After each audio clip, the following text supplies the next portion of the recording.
another conversation on Awaz-e-Haqiqat, which translates to the voice of truth. I'm your host, Chris Malika Bhadra, and depending on whichever part of the world you're listening to me from, today or tonight again, we are going to be talking about climate justice, climate equity. What are we doing about climate change? How resilient are we towards the changes that are occurring in the climate as we speak? And to talk more about this, I'm joined by a very prolific guest, Dr. Ruchira Talukdar. Dr. Ruchira is a co-founder of Sapna South Asian Climate Solidarity, an Australia-based South Asian climate justice network for effective global North solidarity for just climate futures in the global South. Her research and advocacy focuses on comparative aspects of climate justice and climate activism between the global North and South.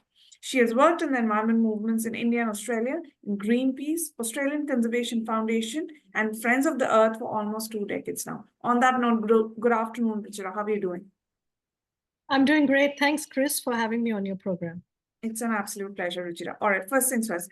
On a personal level, Ruchira, what motivated you to stand up for climate change and justice? I think when I started good 20 years ago in working in the climate movement, this was back in India. Yeah. It was more about not working for corporations. I was 24, 25. I was a communication specialist and I used to service corporate clients. And I realized that I didn't want to push the case of corporations anymore. So I soul searched and I asked myself what I wanted to do. Back then, we didn't have such ready-made pathways in a way of activism and environmental work for us as young people that we do today. So it was a bit of soul searching, and I decided that I wanted to work in the environment space in campaigning. And then I looked up Greenpeace, and there were communications jobs there. So I applied, and the rest is kind of my history. Amazing. Thanks, Ruchira. It's like, I think it's a good place to be where you have the right opportunity and the right epiphany at the right point in life. But moving on to the part of this climate change and justice, how do we address the disproportionate impacts of climate changes? I think I'll break this down because it's a very big question. So when I think one of the differences between working in India in Greenpeace and then working in Australia and campaigning also since 2008. I think one of the things that's very, for whatever reason, that is the makeup of society. When we work on environmental issues in India, as urban middle class environmental activists, we are invariably working with the stakeholders are people who have other vulnerabilities, who are either economically or socially or through class, gender, or caste disadvantaged. So what happens is we are urban middle class activists kind of raising awareness on issues and even mobilizing urban supporters with necessarily working with and for communities. Now, this is predominantly the makeup of environmental campaigns in India, even in urban spaces. So justice is kind of a given. Environmental justice, climate justice of communities, of people with intersection vulnerabilities. But I think when I came to Australia, at least in the beginning, working on campaigns, Greenpeace, and then Australian Conservation Foundation, I think that was missing. Of course, Australia has had long and deep solidarities with Indigenous resistances to mining, land rights, and so on and so forth.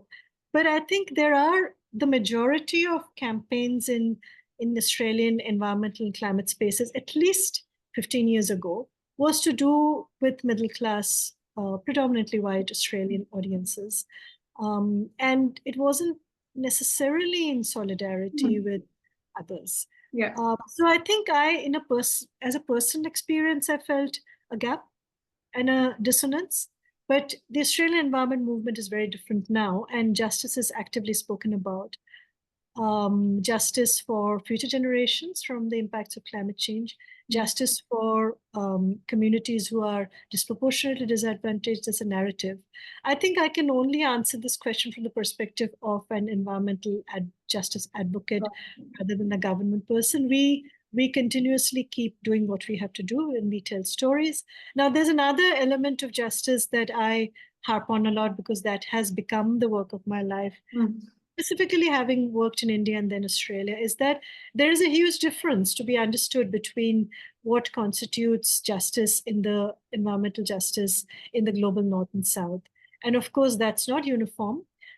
So in my PhD, I did look at India and Australia, and I looked at environmental justice movements and how even indigenous communities face different sets of challenges in challenging coal mining on their lands, structural challenges, challenges of laws being violated. So we have to take all these factors into mind and understand that there is the disproportionate challenge of climate change on communities who have vulnerabilities. And that again changes from place to place and community to community. And there is a huge difference between the global north and south, even for democracies. Thanks, Ruchira. On that note, you worked for campaigning both in India and Australia, right? In your experience of these many years, Ruchira, what differences and similarities did you find while you're campaigning for these two very different yet similar countries? Well, it's kind of like I've worked in India in campaigning a long time ago. And of course, my research has been more contemporary. And in Australia much later. So I think I'll talk to current contexts rather than kind of my historical experience. And in fact, these are some of the things that I kind of draw out in my thesis, which is just coming out as a book in a month's time, is that, like, take, for example, indigenous struggles in Australia. So when I was, when for my PhD, I was looking at the resistance to the Carmichael coal mine in Australia by many different stakeholders, not just environmental groups, but also by the Wangan and Jagalingou traditional owners of the land, on whose lands the Carmichael coal mine was going to come up, Adani's Carmichael coal mine. And then I looked at a parallel resistance to a coal mine in central India by advocacy communities and with Greenpeace collaborating with them, working with them in solidarity on the ground. Just when I look at the differences between the challenges the Wangan and Jagalingou faced versus the Mahan community in central India and Madhya Pradesh faced.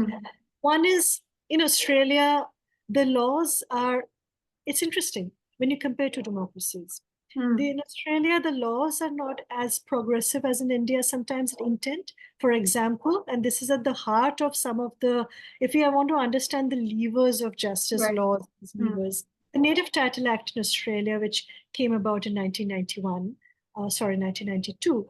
And it was, the intention was to redress historic wrongs of dispossession from land of First Nations people and to restore land back to them. Similar to the intent of the Forest Rights Act in India, which came in 2006, with the purpose of giving forest lands back to indigenous communities, from whom those lands had been taken away during British colonization. Now, what is interesting is the Forest Rights Act in intent is more progressive than the Native Title Act. The Forest Rights Act in India actually gives communities the power to veto mining on their lands, with the understanding that self-determination, how your land is used for industrial development or other uses, is self-determination is crucial for indigenous justice and indigenous human rights. Now in Australia, as the Wangan and Jagalingou exposed through their campaign against the Carmichael coal mine, in Australia, the Native Title Act does not allow that veto. It does not allow indigenous communities to say no to mining. Hence, it doesn't allow them self-determination effectively. It only allows them a 6 months negotiation period with the mining company to set proportionate compensations. Otherwise, they risk losing everything. Now, what is interesting, if we are comparing about indigenous challenges for self-determination, and indigenous self-determination, their ability to protect their land is considered as fundamental for indigenous climate justice into the future. So if we look at the Forest Rights Act in India, it's been 20 years now that it's been there.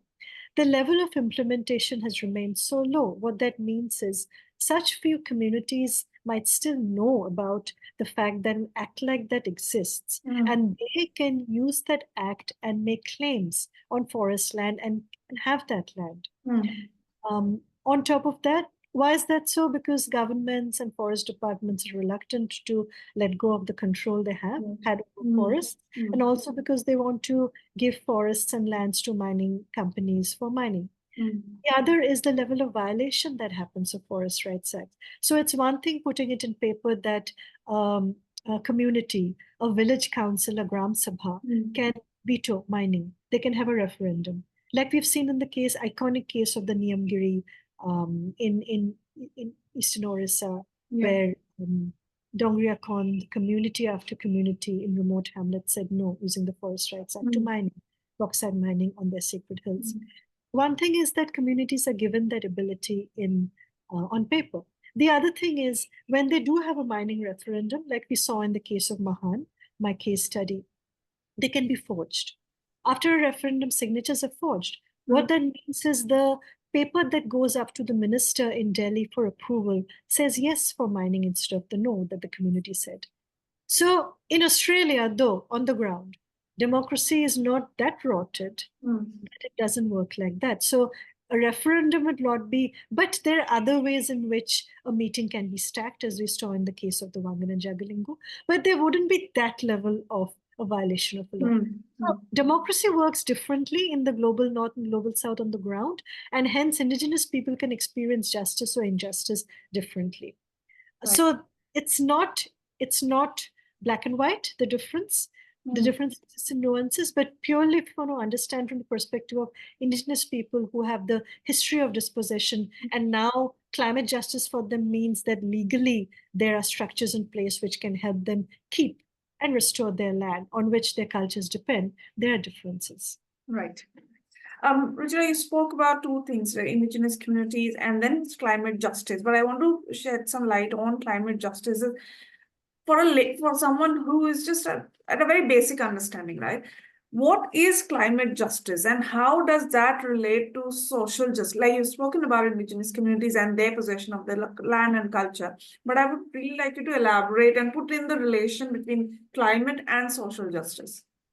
Definitely. So I think this is, in fact, if anyone's interested, our last post on Instagram at Sapna Climate Solidarity is about what is climate justice versus climate action.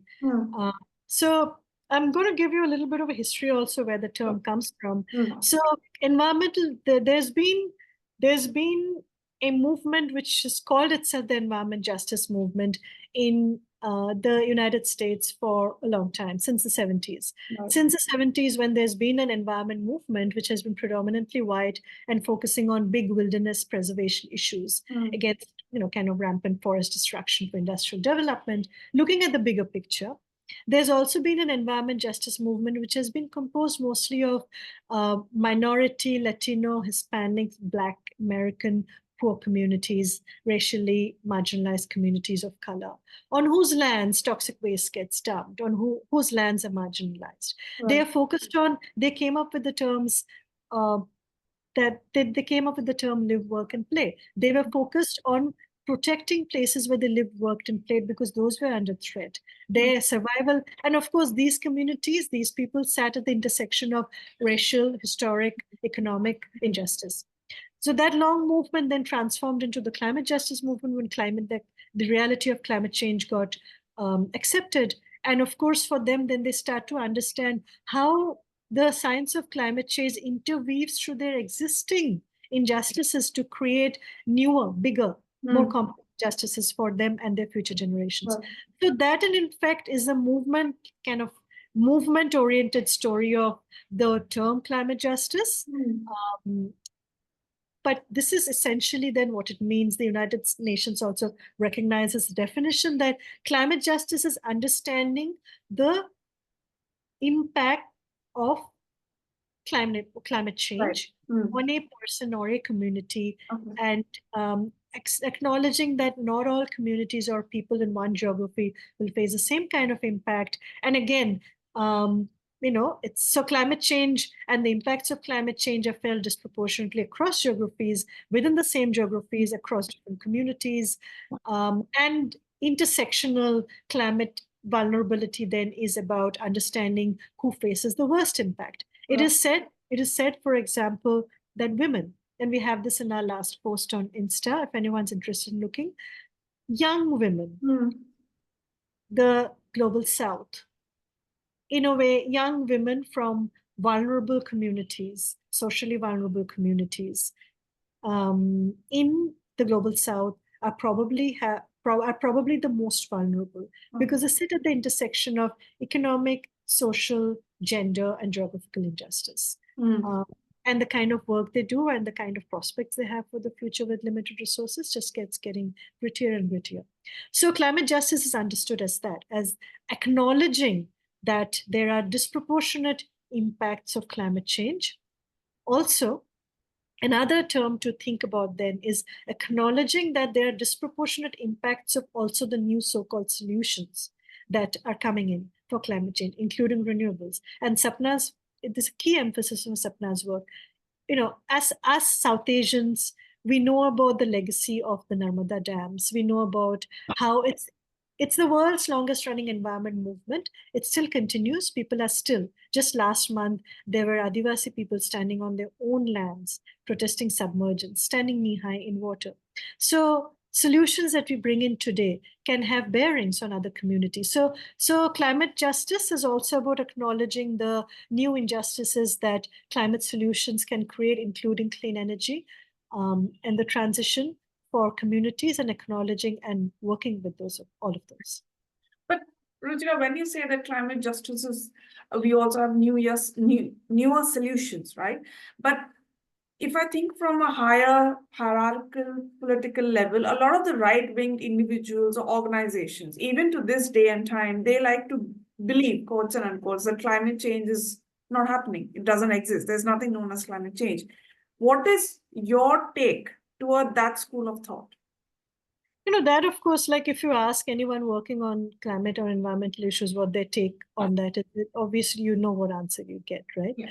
But look, I think what is interesting is, and I've seen this in the Australian climate movement space, just because their climate denialism remains so strong, it doesn't mean that we make our narrative so narrow that we don't include climate justice, particularly also talking about the newer injustices beginning to happen with communities, with renewable energy, massive scale renewable energy coming in. So one doesn't cancel the other. I'll explain myself a little bit more with this, because I find is one of the nub of the conflicts we face in narrative.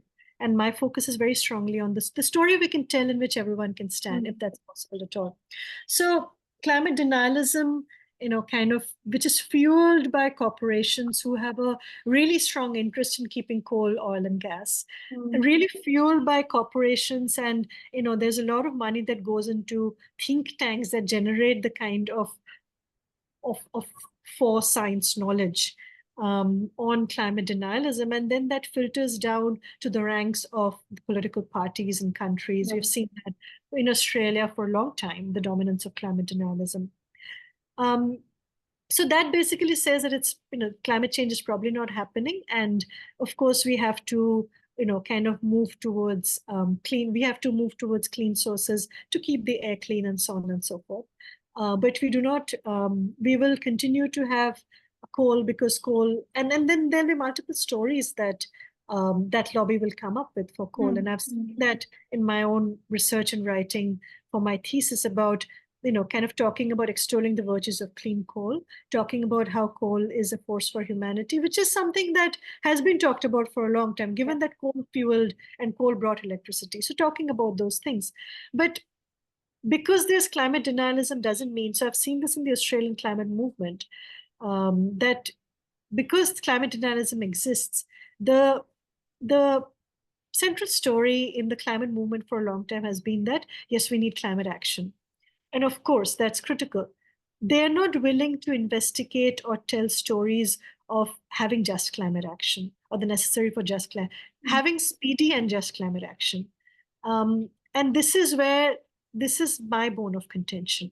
When I look at a landscape as vast and as diverse and as much in conflict with so many things going on at the same time as South Asia, when I look at movements which are still fighting the legacy of old coal mines, with I come from Durgapur, which is an industrial steel producing city in the east of India, and it lies in the oldest industrialized river valley in India, the Damodar Valley. And the oldest coal mines were started by the British, but then exploited to their maximum capacity in a new independent India after 1947, coal mines of Jharia and Raniganj. There are fire, these are underground coal mines where fires have been burning for 100 years. So when I look at communities who are affected by the legacy of old forms of energy, and when we see, a lot of us see that a lot of those problems might be revisited, particularly the grounded ones of dispossession of indigenous people, loss of their lands and livelihoods, and them moving to precarious livelihoods at a time of advancing climate change. When we see that, we cannot not talk about the fact that a transition or climate solutions have to be just. They have to be ecologically and socially friendly and not repeat the mistakes of the past. So this is where I find, for people like us who are in this space, climate denialism has no room, and we'd only hope that that problem of climate denialism and that force of climate denialism would go away. But we'd also need to have nuanced narratives about this transformation that we are going through and need to go through, because we cannot afford to repeat the mistakes of the past. Absolutely. But Ruchira, very good point made. But I'd like to pick up from where you said that we need to have nuanced narratives, right? On that note, when you talk about nuanced narratives, so pioneers, right? Environmental justice pioneers, they have been working on these relatively similar issues for more than a quarter century or for a long, long time now. So when you come across environmental racism or inequalities or iniquities, how does it feel like you're doing so much work for awareness and to change the narrative to come on a neutral level, and then you face resistance? How does it feel like? I think I've myself kind of gone through transformations in what I work on and how I work. So I think it's continuous. Like, you can't ask the people of Narmada Bachao Andolan how they feel about it. It's their survival, right? They don't ask the question, how long will I keep struggling on this issue? It is what it is. So I think it is like people who are working on issues which kind of keep fueling and refueling because of the forces at play. I don't think they have the luxury to ask those questions. I find that it's only professional movements don't have the luxury to ask those questions. It's only when I talk to my colleagues in professional environmental organizations in Australia that I kind of find them asking, okay, if I had been that person, I don't think I would have continued working for so long with the same issue. And you take one step forward and 10 steps backward. It is their life, I think. It is their life, it is their fight, it is their writing, it's their poetry, it's their everything. So they keep working on those issues. So of course, kind of when you're looking at it as an outsider and you see that there's been no change, and sometimes it feels like you've come back, all over again, a full circle to an issue. It might feel different, but I think I have so much on the inside that I kind of stop asking those questions. I think that's where I want to focus on something which I find is quite interesting, because people talk a lot about hope. I think what you're also talking about is hope. Like, when you see something not changing, where's the hope? I think when young environmental activists, young climate justice activists reframe the question you just asked me, they would talk about it like this, like, how do you get hope? When you see things that I think hope is different from inspiration. So I ask a lot of, like with Sapna, do work with a lot with young people of color, young South Asians, born and brought up in Australia mostly. And they're looking at what's going on in Australia. They're also transforming the Australian climate space with a lot of multicultural presence, which wasn't there before. But they're also looking at South Asia. They're looking at the climate crisis. They're wanting to understand what's going on, and and I think they talk about hope, like, how do you find hope? They ask each other, they get burnt out, they ask people like me, who's been around a while. And I think it's like, when I look at it, each person has probably a different kind of thing that they like doing the best with the work they do. For me, it was always stories, the story person, crafting stories, narrative. And I think that for me, more than hope, it's the inspiration. So with Sapna, which came after 20 years of environmental activism work, after a PhD across Australia, India, and a determination that I only now want to work across South Asia and Australia. I don't want to work in one, kind of on one thing. Sapna came from that, and Sapna tells stories of South Asian communities, a lot of them from the ground in South Asia itself. And the focus is on telling full stories of people in their own, reflecting their language, their culture, their way of life. Because from that story is a kernel in itself. From that story, you will also find what people on the ground see as solutions. And then you can see the disparity yourself between what is forced down as a solution versus what people see. So I think for me, the inspiring work is doing that. I'm not doing it, of course, when you're in this space and you're in this for the long haul, you're there because, kind of there's an urgency, there's a need, all of those things. But then when you're in it continuously, I think what I flow with is inspiration. Where's my daily dose of inspiration? To creating and crafting those stories, and with those stories, seeing how people who receive those stories can have a mind shift and transformation. So I think that's what I would focus on, instead of the hope part, focusing on the inspiration part. When you're in this for the long haul. And just one more question from that answer, Ruchira. You mentioned about hope and inspiration. I get that. But if I were to just talk about hope a bit more, in your experience, do you think that hope also varies from which geographically, like if you are standing up for a cause in India, whereas you're standing up for a cause, similar cause in Australia, does hope varies from where you're coming from in this aspect? Look, you know what? I feel it could, and I think for me, my own journey of having kind of been in Australia, which was predominantly to start with to work in environmental campaigning, and then afterwards feeling the real need to reconnect back with India through my work and my living, and kind of it's all connected. Came from there because I needed to be closer to where the movement work is happening. Because, as a lot of people have said this, celebrities, writers, hope is where the action is. So, of course, in Australia also, where there is a real shift or a real change, even if it's microscopic, if you're with it and if you're following it, you'll find hope. And I think there is something about being connected with your very own people and what they're doing and drawing greater hope from them. So whether you find your tribe in Australia as a South Asian and you're seeing them doing change, even at a macroscopic level, and even if that, kind of amounts to nothing later, at that point of time, it gives hope. Or whether you think that, no, for me, this was very distinct. I'm like, I have great friends and I've found a lot of tribes in Australia, a lot of movements doing work on the ground, which is fundamental. But for me, I had to return to movements and networks in India and come back to them and be alongside them and follow them. And I see younger people, the way the struggle, younger indigenous leadership is emerging in India, their poetry, their prose, their work, that inspires me. So I had to come back to the communities from where I initially drew from and see what's going on. And, but that is hope, that is also inspiration. I think I think it's a two. Yeah, agreed. Ruchira, how important is economic status in shaping environmental values? And in what instances, in the cases, do values transcend class distinction and levels of economic development? Again, that's a very big word. It's probably... You break it as you see it, yeah. It's a PhD question. Look, I think, and there are many terms given to environmental activism. There's middle class environmental activism and so on and so forth. In fact, a lot of these terms were given by Global South scholars who came from a justice perspective.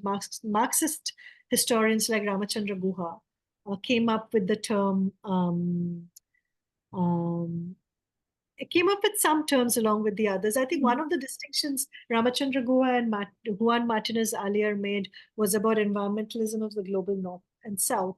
And they talked about global north environmentalisms, middle class environmentalisms, in which, of course, you kind of, like if we look at a lot of the environmental movements from the 80s and 90s in Australia, they had a following amongst tertiary educated middle class Australians who were mostly white. Those were the memberships of environmental organizations, the Australian Conservation Foundation and others.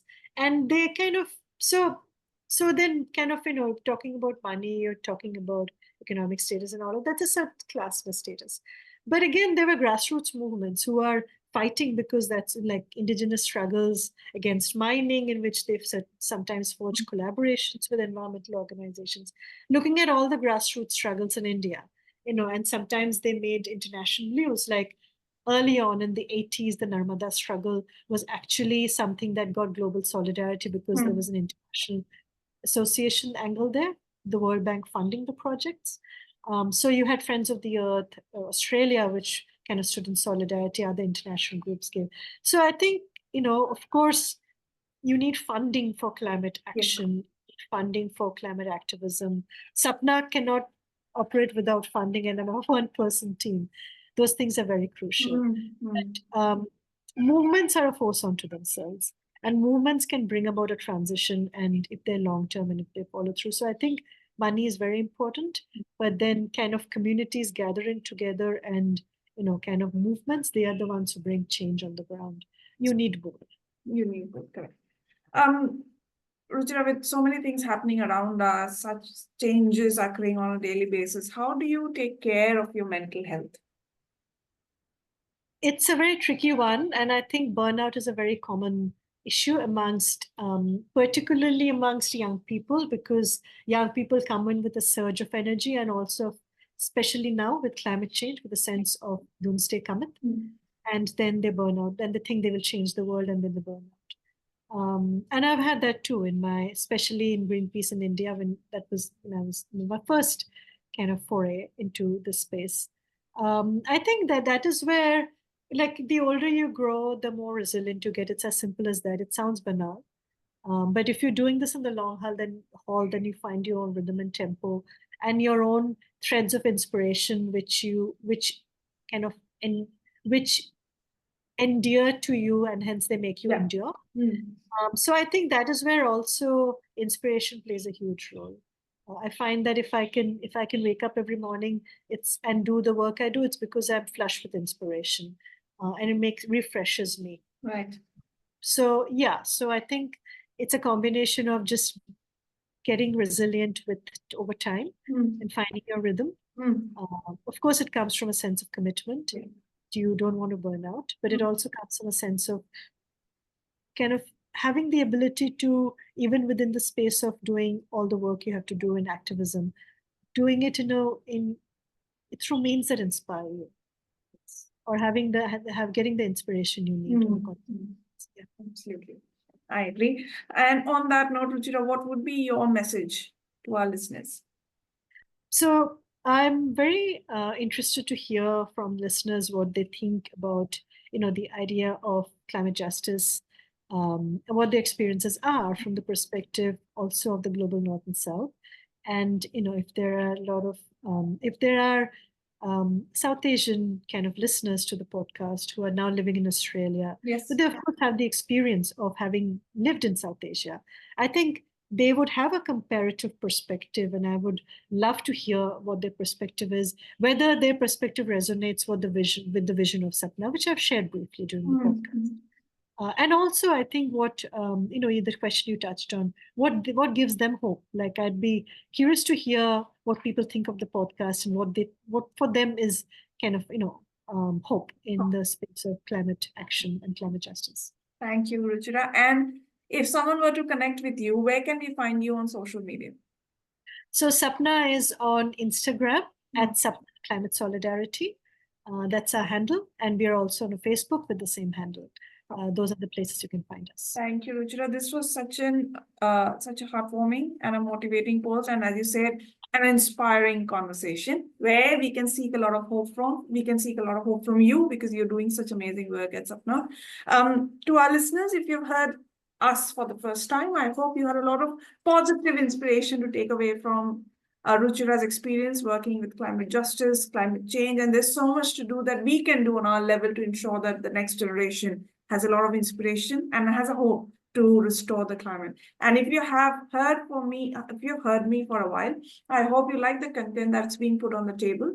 If you've got any thoughts or comments on this, as Ruchira mentioned, that if you have something to share with her or with me, please write to me at awaz-e-haqiqat@gmail.com, or you can also connect with me on Facebook, Instagram, and YouTube as Awaz-e-Haqiqat itself.